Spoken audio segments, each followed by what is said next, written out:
Gente, tudo bem? Aqui é a Antropóloga de Gabinete. Sejam todos bem-vindos, bem-vindos e bem-vindos ao meu canal. Quero começar aqui falando de uma coisa que, enfim, é quadro no canal, né? Que eu disse pra vocês que eu ia fazer resenha, né? De artigos, de livros. E eu quero começar com um bem especial, que ele ocupa, assim, ó, no meu coração. Bate mais forte. Não, mentira, tem outros também, né? Mas é um deles. Então, assim, bom, pra começar, o livro, ele é Antropologia Digital, né? Na verdade, eu vou falar do capítulo de um livro desse da Antropologia Digital, que é um livro editado, né, pelos antropólogos Daniel Miller e Ed Horst, né? Ele foi escrito em 2012 e houve uma tradução do primeiro capítulo, que inclusive foi escrito pela Daniel Miller e pela Ed Horst em 2012, né? Um dos primeiros capítulos do livro. Porém, só esse foi traduzido até agora, né? Outros autores também participaram do livro, né? Como o conhecido Tom Bonstorff, eu conheço ele. Olha, a outra bem íntima. Não, mas eu já tive contato com ele durante a graduação, né? Com leituras dele sobre Second Life e também esse Rethink Anthropology, Digital Anthropology, que traz algumas questões muito interessantes, assim, recomendo também já para começar esse videozinho aqui para vocês. Bom, uma das primeiras coisas, né, que eu tenho a destacar, né, deste livro, na verdade deste capítulo, é os 6 princípios, né, que esses antropólogos eles vão trazer para a gente pensar e refletir sobre o lugar, né, da antropologia digital ou a formação de uma antropologia digital enquanto uma sub-área dentro da teoria antropológica, né, da antropologia. Desses 3 princípios, o primeiro, né, eles trazem algumas reflexões a respeito, né, da relação entre digital e dialético. E nisso aqui eu também organizei aqui umas calinhas, óbvio, né, gente, pra tá trazendo assim pra vocês. Eu vou deixar, inclusive, o link, né, do capítulo aqui embaixo na bio, tá? Pra vocês acessarem e também depois tá comentando aqui aqui no canal, tá? E a gente tá refletindo juntos, porque a proposta é refletir, né? E como muitas pessoas ainda não conhecem algumas literaturas da antropologia digital, que é o que eu já comentei até no vídeo da abertura, é a corrente, olha que chique isso, a qual eu me filio. Então, eu vou trazer algumas resenhas de alguns textos, assim. Se vocês quiserem ou já viram, leram algum, também pode comentar aqui embaixo, que vai ser bem legal o debate que a gente pode iniciar a partir disso, né? Principalmente agora num contexto, eu acho que principalmente na nossa área, né, estão descobrindo as relações principalmente com as tecnologias digitais. Né? Se acentuou muito mais também. Não que não houvesse, mas se acentuou de uma forma significativa ou diferente de outros contextos durante a pandemia. Bom, esse primeiro princípio, que é o digital e a dialética, né, ele tenta trazer algumas reflexões a respeito, né, de como essa capacidade, né, do digital e também trazendo como um precedente histórico pensar o dinheiro, né, que eu adoro esse insight, né, que os autores têm, assim, de pensar analogamente, não analogicamente, com essa relação, ou talvez, tá, com a questão, né, do surgimento do dinheiro, né, na sociedade, né. Bom, primeiro que eles vão estar definindo, né, o digital como algo que pode ser reduzido ou se caracteriza como código binário, né? Essa redução de vários elementos a partir de códigos 0 e 1 bits. E dentro disso, olhando para essas questões assim dessa capacidade do digital em estar proliferando diferenças e também particularidades, né? Porque então esse antecedente histórico também pensando um precedente histórico, na verdade, com o dinheiro, porque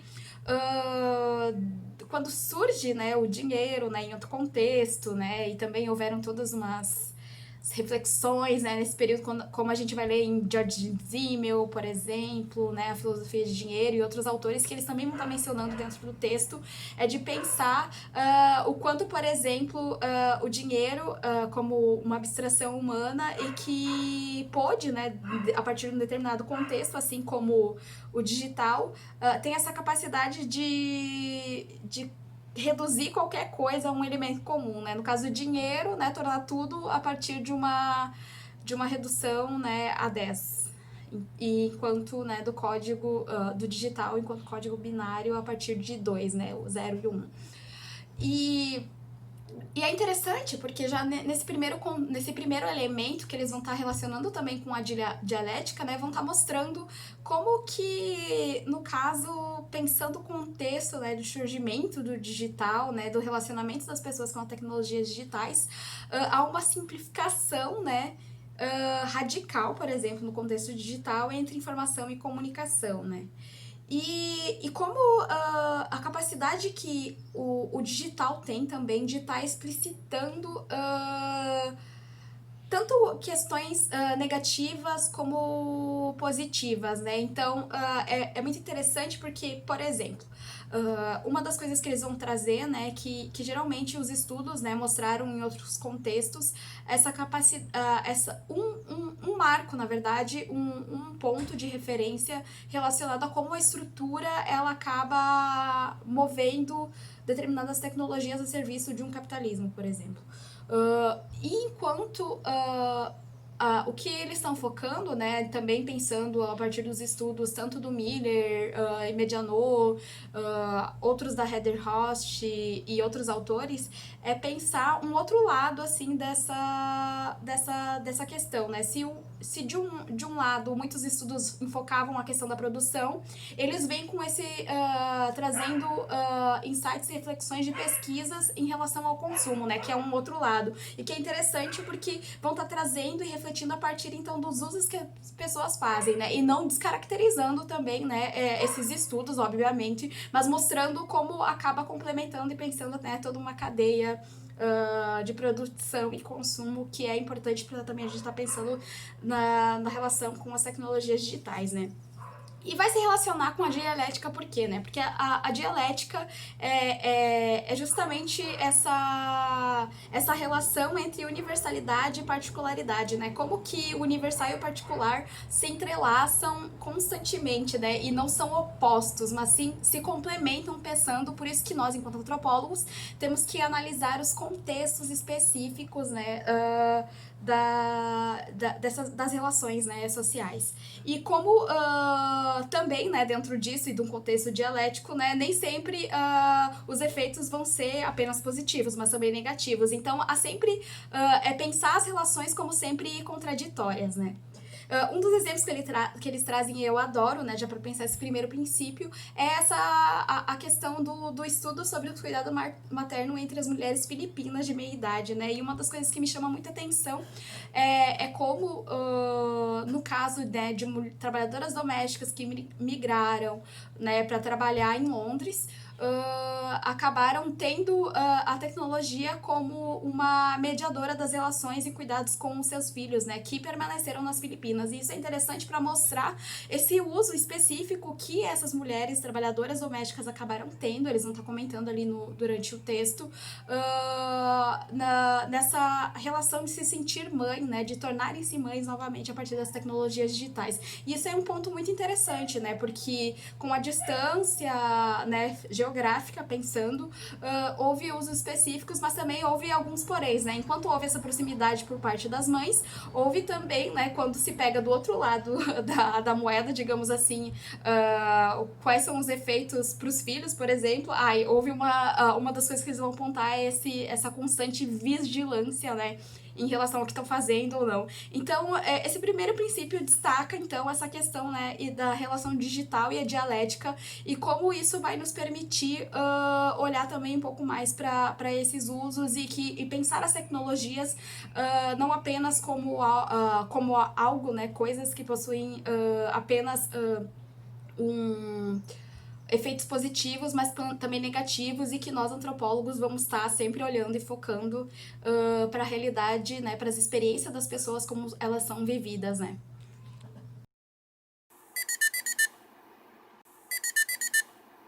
O segundo ponto que os autores vão trazer seria a cultura e o princípio da falsa autenticidade, né? E esse é um ponto bem importante para a gente pensar assim e olhar para as relações, para as pessoas, né?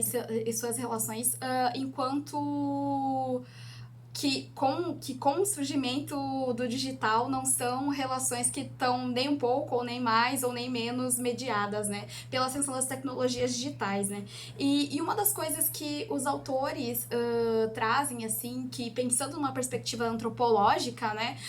Nós, enquanto antropólogos, não, para nós, as pessoas, elas são produtos da objetificação, né?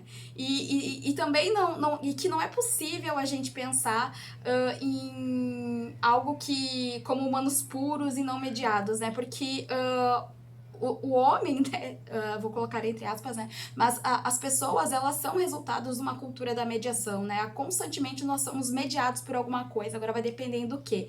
E quando a gente traz esse princípio da falsa autenticidade, então, assim, né, pegando esse ponto da falsa autenticidade, né, e que eles trazem como, né, que nós somos resultados da cultura e mediação, vão criticar realmente, né, de onde que surge esse conceito de autenticidade, né, o que seria mais ou menos autêntico, ou porque seria um erro a gente incorrer e colocar, então, uma realidade pré-analógica, pré-digital, na verdade, analógica, pré-digital, como algo que teria maior autenticidade, né?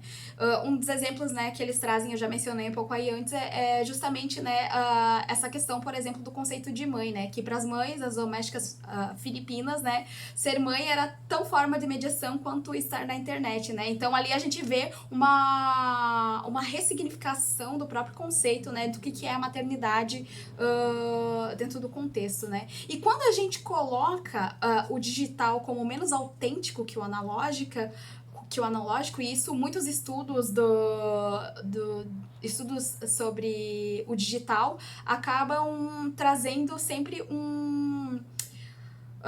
algumas dicotomias, né? Eu acho que a principal e o uso continuado dela seria entre virtual e real, né? Como se a realidade digital, né, ou essa era digital não produzisse realidades. Então, isso seria uma grande falha, né, dos estudos digitais, e que a gente vai estar repensando também agora a partir de outra questão, né? Que aí eu já venho pro ponto 3, né? Que seria esse compromisso com o holismo. O compromisso com o holismo seria o quê, né? É como que nós, antropólogos, primeiramente, né?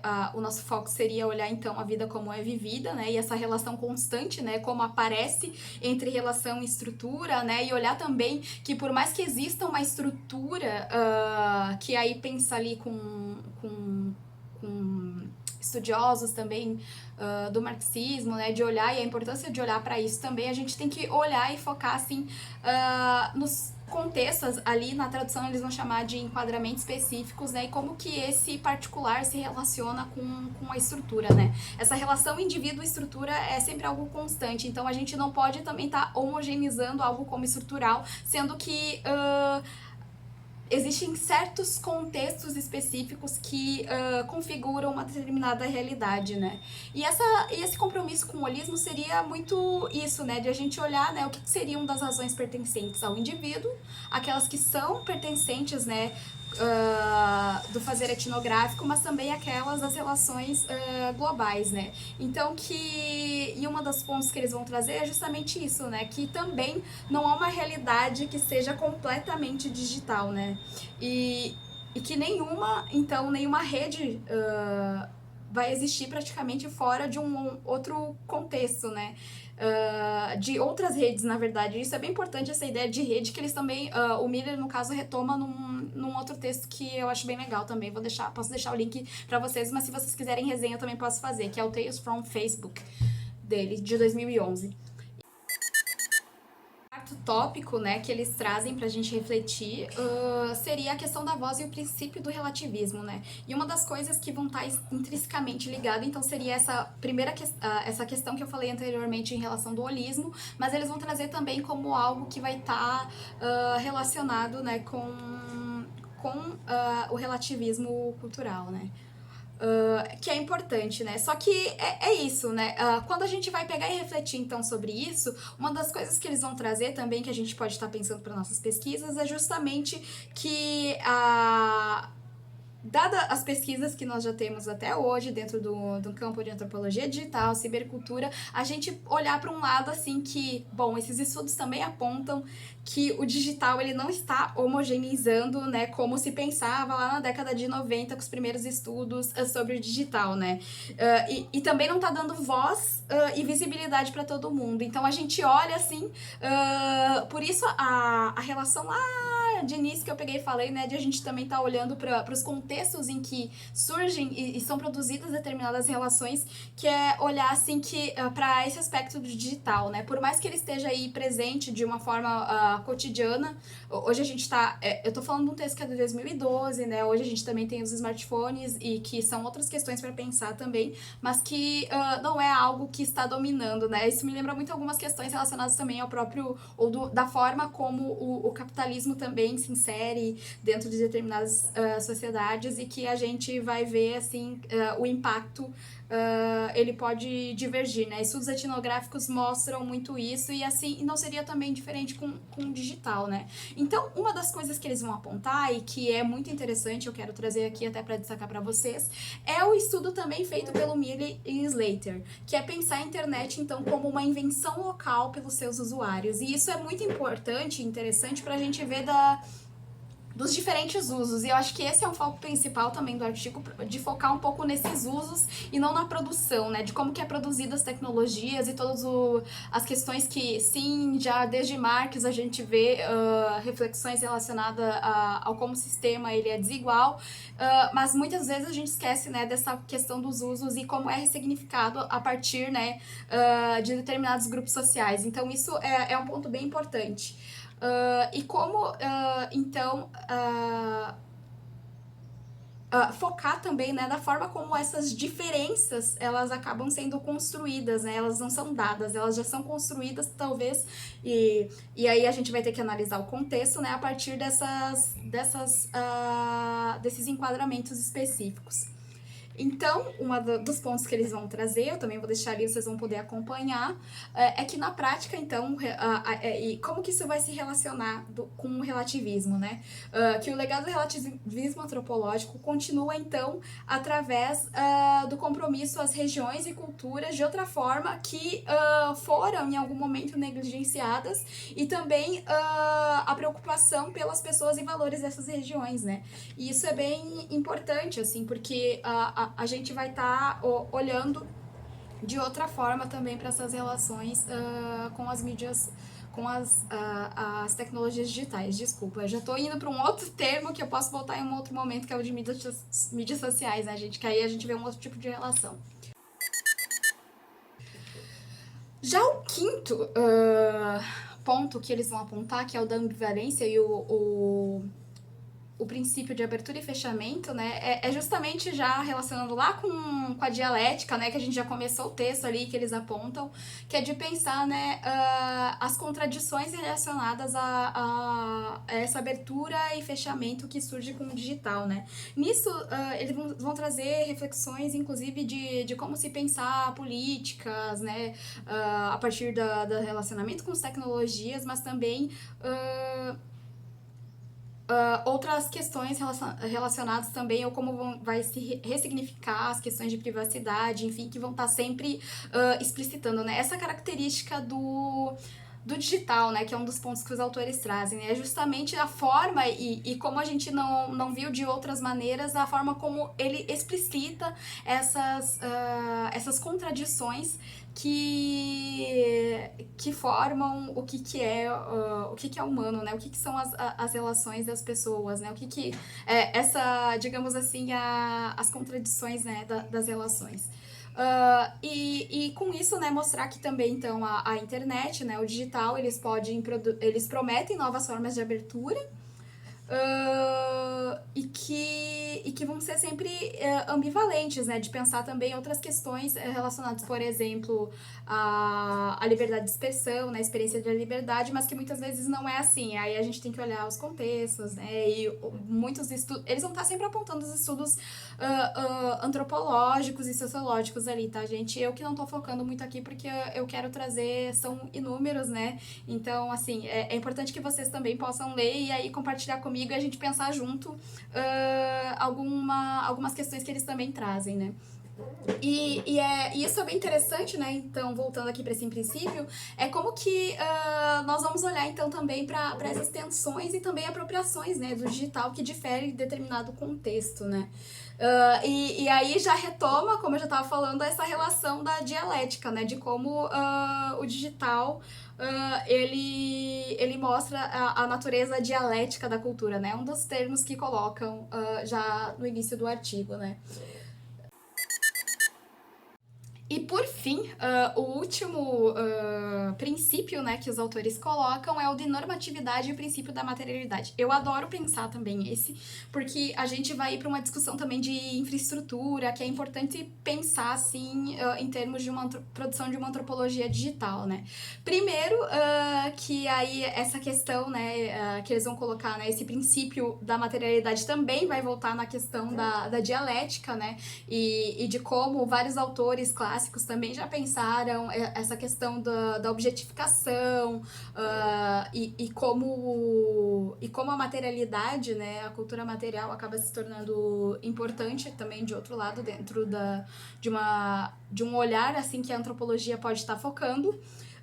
Então, e uma das coisas que eles vão trazer em relação a essa materialidade e a questão da materialidade para os estudos de uma antropologia digital seria para a gente olhar o quê? Três coisas, né? Existe a materialidade da infraestrutura e da tecnologia digital, a materialidade do conteúdo digital, mas também a materialidade do contexto digital. Isso acaba sendo muito importante, gente, quando a gente faz pesquisas na internet, olhar para esses três elementos, né? Então a gente vê uma outra forma também de materialização das relações, né? E que vem desde o conteúdo da infra e como a infraestrutura pega e influencia diretamente nas relações, mas também essa materialidade do conteúdo, né? E que é aí que tá uma questão chave, né? Que é a nossa definição que eles vão colocar aí é a nossa definição de humanidade que media o que é a tecnologia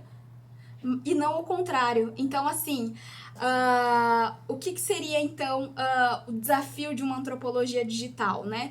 É justamente olhar, né, focar, analisar, refletir sobre como as coisas se tornam rapidamente mundanas, né? Porque o digital tem isso, né? Tem essa capacidade de se transformar constantemente, mas como que nós antropólogos vamos refletir sobre essas mudanças que, bom, principalmente agora, né? E aqui sou eu falando, num contexto de mídias sociais, cada vez há uma instantaneidade, né, das relações, né? Tem que ser tudo respondido direto, é presente, tem que ser no momento, senão já passa, né? E esse é um super desafio, né? E uma das coisas também que daí, para terminar, né, que eles vão colocar então que o que experienciamos não é a tecnologia por si, mas um gênero imediatamente declinado de uso cultural. Eu acho que esse é o foco e uma das contribuições desse artigo. Recomendo demais que vocês leiam, né? E espero que vocês tenham gostado. Comentem aqui embaixo o que acharam, deixe seu like, se inscreva no canal, recomende para outras pessoas e logo mais tem resenha. Eu espero que vocês tenham curtido, né? Me sigam nas redes sociais, né? Recomendo aí pra galera, inclusive façam sugestões, né, de conteúdo que querem ver, que eu possa estar produzindo e vão me dar esse up aí que daí eu produzo cada vez mais conteúdo para vocês. Beijos e até uma próxima.